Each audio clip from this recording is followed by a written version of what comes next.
apreciação geral.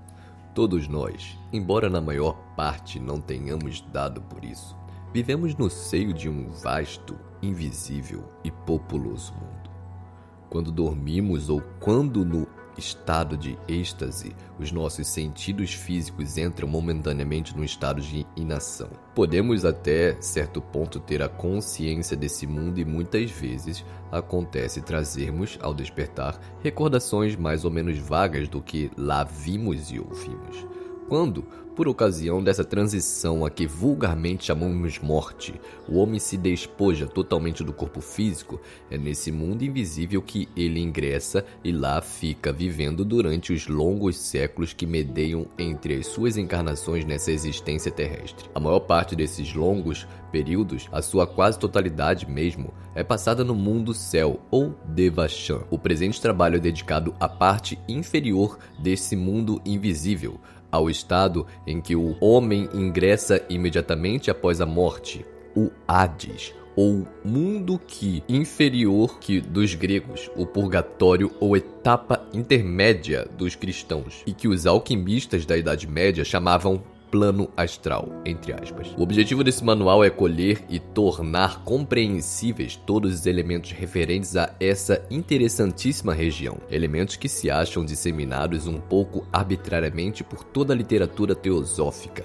e, ao mesmo tempo, juntar-lhes casos novos, recentemente chegados ao nosso conhecimento. Quanto a estes, visto que são apenas resultados da investigação de alguns estudiosos, é claro que os apresentamos como tais, sem que exijamos que os considerem como afirmações categóricas e da maior autoridade. Todavia, tomamos todas as precauções em nosso poder para garantir a sua exatidão. Para o que houve o cuidado de apenas se admitirem neste manual os fatos observados e comprovados por, ao menos, 2 de nossos observadores mais peritos e treinados. E além disso, confirmados por investigadores mais antigos, de experiência evidentemente maior do que a nossa. Nestas condições, é de se esperar que a presente descrição do plano astral, embora necessariamente incompleta, possa, dentro dos limites que lhe impusemos, inspirar absoluta confiança aos nossos leitores. A primeira ideia a fixar nessa descrição é a absoluta realidade do plano astral. O plano astral existe. Mas, é claro, quando falo de realidade, não parto do ponto de vista metafísico que diz nada a ver de real, porque tudo é transitório, a não ser o absoluto não manifestado. A palavra é empregada no seu sentido vulgar de todos os dias e quer significar que os objetos e habitantes do mundo astral são reais, precisamente como os nossos corpos, a nossa mobília, casas e monumentos, tão reais como qualquer lugar que estamos habituados a ver e a frequentar diariamente. Charing Cross, por exemplo, para nos servirmos da expressiva comparação de uma das obras teosóficas mais antigas. Tudo que existe neste plano não dura, naturalmente, mais do que os objetos do plano físico, mais precisamente como estes. Não deixa de ser uma realidade cuja existência não temos o direito de ignorar, simplesmente pelo fato de a grande maioria da humanidade não ter por enquanto consciência dela, ou, quando muito, apenas a pressentir vagamente. Ninguém pode ter uma compreensão nítida das doutrinas da religião-sabedoria se não souber e não compreender conscientemente que no nosso sistema solar existem planos perfeitamente definidos, cada um formado pela sua matéria de diferentes graus de densidade, e que alguns desses planos estão abertos à visita e à observação dos que conseguiram obter os requisitos necessários para isso. Exatamente como qualquer país estrangeiro está ao alcance do turista. E ainda que, da observação comparada dos que trabalham nesses planos, se podem interferir provas suficientes da sua existência e da sua natureza. Provas em nada menos concludentes do que as subsistentes para provar a existência da Groenlândia ou Spitsbergen. E assim como qualquer um pode, se quiser dar-se a esse trabalho e tiver para isso os meios necessários, conhecer pessoalmente a Groenlândia ou Spitsbergen, Assim também qualquer investigador, se quiser dar-se ao trabalho de adquirir, levando uma certa vida, os requisitos necessários, pode conhecer pessoalmente os planos superiores em questão. Estes se chamam por ordem decrescente de densidade da matéria que os forma respectivamente físico, astral, mental ou devachânico, búdico e nirvânico. Acima destes, ainda há dois, mas estão além das nossas atuais faculdades de percepção que, por enquanto, não nos ocuparemos deles. A matéria que forma esses planos é absolutamente a mesma. A sua densidade em cada um deles é que difere.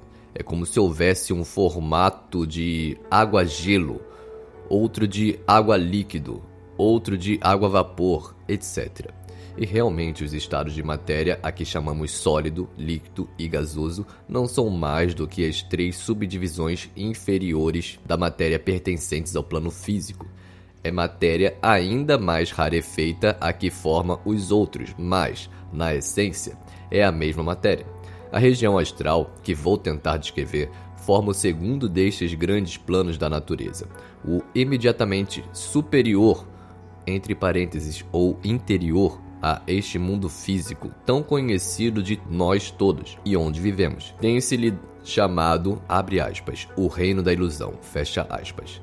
Não porque em si seja mais ilusório do que o mundo físico, mas porque as impressões que dele trazem os observadores pouco treinados são extremamente vagas e impalpáveis, oferecendo, portanto, pouco crédito, fato devido a 2 causas principais. Em primeiro lugar, os seus habitantes têm o poder maravilhoso de mudar constantemente de forma, como uma enorme rapidez, e de exercer, por assim dizer, uma espécie de magia ocasional sobre aqueles a custa de quem se querem divertir.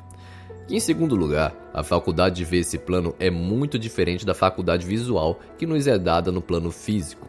É, além disso, extraordinariamente mais desenvolvida, pois um objeto é, por assim dizer, visto por todos os lados ao mesmo tempo. Olhando para um sólido com a vista astral, o olhar abrange não só o exterior, mas o interior do corpo. Compreende-se, portanto, que seja extremamente difícil para um observador com pouca prática ter compreensão nítida do que vê, extrair da imagem confusa que pela primeira vez se lhe apresenta à vista a noção verdadeira do seu significado e, acima de tudo, é-lhe quase impossível traduzir o que realmente vê, servindo-se de pobre linguagem de que usa diariamente. Um bom exemplo do gênero de erro que se comete com frequência é a troca dos algoritmos de um número visto à luz astral, 139 em vez de 931, por exemplo. É claro que um estudante de ocultismo dirigido por um mestre capaz não cometerá nunca um erro tão grosseiro, a não ser por uma questão de precipitação ou falta de cuidado, visto que os discípulos seguem um curso regular onde aprendem a ver com precisão na luz astral. O mestre, por vezes um discípulo já mais adiantado, tem o cuidado de apresentar constantemente todas as formas de ilusão possíveis, acompanhadas da pergunta, o que é isto? Corrigindo todos os erros nas respostas, explicando as razões dos enganos, até que o neófito adquire gradualmente uma certa confiança em si mesmo e passa a haver-se corretamente com os fenômenos do plano astral, com uma certeza infinitamente superior à que é possível ter-se na vida física. Mas não se trata só de aprender a ver corretamente. É necessário também aprender a transladar o que vê de um plano para outro. Para isso, treina-se cuidadosamente em transportar a sua consciência do plano físico para o astral ou mental e vice-versa, para evitar que, antes da aquisição dessa faculdade, as suas reminiscências se percam ou se adulterem no hiato que separa a fixação da sua consciência nos vários planos. Adquirido esse poder de deslocamento e fixação da consciência, o discípulo pode servir-se de todas as faculdades astrais, não só quando mergulhado no sono ou em êxtase, mas ainda quando se ache perfeitamente acordado e no meio da sua vida física normal. Há, entre os teosofistas, quem tenha falado com certo desprezo do plano astral, considerando-o menos digno de atenção, mas, a meu ver, laboram em erro. É evidente que o que aspiramos é a vida do espírito e que seria um verdadeiro desastre ficarmos satisfeitos com a obtenção da consciência astral, desistindo do desenvolvimento mais elevado. Há, é certo, quem tenha um karma tal que, por assim dizer, é dispensado do plano astral, podendo logo de princípio começar pelo desenvolvimento das faculdades mentais mais elevadas. Mas não é esse o processo geralmente seguido pelos mestres da sabedoria com os discípulos. Sempre que é possível, esse processo evidentemente é empregado, porque poupa trabalho e tempo, mas, em geral, o progresso aos saltos é-nos interdito pelas nossas faltas ou loucuras passadas. Devemos, portanto, contentar-nos em abrir o nosso caminho passo a passo, lentamente. E visto que é esse plano astral o imediatamente a seguir ao nosso mundo de matéria mais densa, é nele que devemos começar as nossas primeiras experiências superfísicas. E visto isso, é do maior interesse que o seu conhecimento para os que começam esses estudos, tanto mais que é da maior importância uma compreensão clara dos mistérios astrais, não só para se ter uma ideia racional acerca de muitos dos fenômenos das sessões espíritas, das casas em que aparecem as chamadas almas do outro mundo, etc., que de outro modo seriam inexplicáveis, mas também para que com conhecimento de causa nos possamos precaver contra certos perigos possíveis. A primeira introdução consciente nessa região notável vem aos homens por várias maneiras. Alguns sentiram na sua vida, uma vez unicamente, uma influência qualquer, vaga e invulgar, que lhes comunicou o grau de sensibilidade suficiente para reconhecerem a presença de um de seus habitantes. Mas como a experiência não se repetiu, vem um dia em que se convencem que foram apenas vítimas de uma alucinação. Outros têm a impressão de que em certos momentos cada vez mais frequentes podem ver e ouvir coisas para os quais os que os cercam são cegos e surdos, e outros ainda, é talvez este o caso mais vulgar, começam a recordar-se com uma nitidez sucessivamente maior do que viram e ouviram nesse plano durante o sono. A visão astral pode obter-se por vários processos, e entre eles, o muito conhecido de fixar longamente um cristal.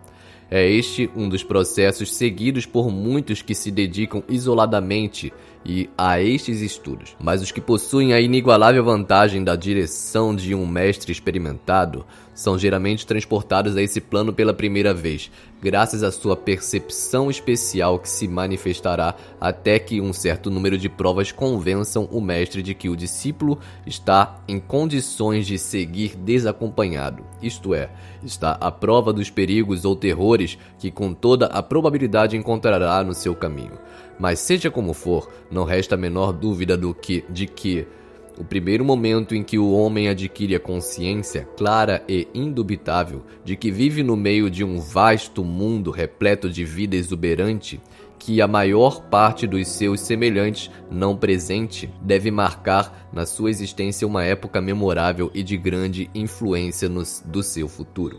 Tão exuberante e tão variada é esta vida do plano astral que a princípio o neófito se sente perante ela absolutamente estupefato, não sabendo por onde começar o seu estudo. E mesmo para o investigador com maior prática, é extremamente difícil o trabalho da sua classificação e catalogação. Se a um explorador de qualquer região tropical desconhecida fosse exigida não só uma descrição completa da região explorada, com todos os detalhes rigorosos acerca de suas produções minerais e vegetais, mas ainda por cima se lhe exigisse um tratado dos gêneros e espécies de cada uma das miríades de insetos, aves, mamíferos e répteis característicos da região, ele de certo recuaria apavorado perante a magnitude de tal empresa. Pois bem, esse trabalho seria apenas um pálido reflexo dos embaraços que esperam o investigador psíquico, porque a natureza dos assuntos a estudar é muitíssimo mais complicada. Primeiramente, pela dificuldade de transportar com exatidão do plano astral para o nosso a memória do que viu. E, em segundo lugar, pela impropriedade da linguagem vulgar para a expressão do que se tem de relatar. Todavia, Assim como o explorador no plano físico começaria provavelmente a descrição de uma região por uma espécie de descrição geral do cenário e respectivas características, também nós, ao empreendermos tornar conhecido o plano astral, começaremos esse ligeiro esboço por tentar dar uma ideia do cenário que forma o fundo das suas atividades maravilhosas e sempre diferentes. Mas logo no começo surge-nos uma dificuldade quase insuperável derivada da extrema complexidade do assunto. Todos aqueles que admiram o poder de ver claramente no plano astral são unânimes em reconhecer que a tentativa de evocação de uma pintura cheia de vida desse cenário perante olhos inexperientes equivale a querer fazer admirar a um cego, por uma simples descrição oral, a requintada variedade de matizes de um pôr do sol. Por mais expressiva, mais detalhada e mais fiel que seja a descrição, nunca se pode obter a certeza de que no espírito do cego se represente com clareza a verdade.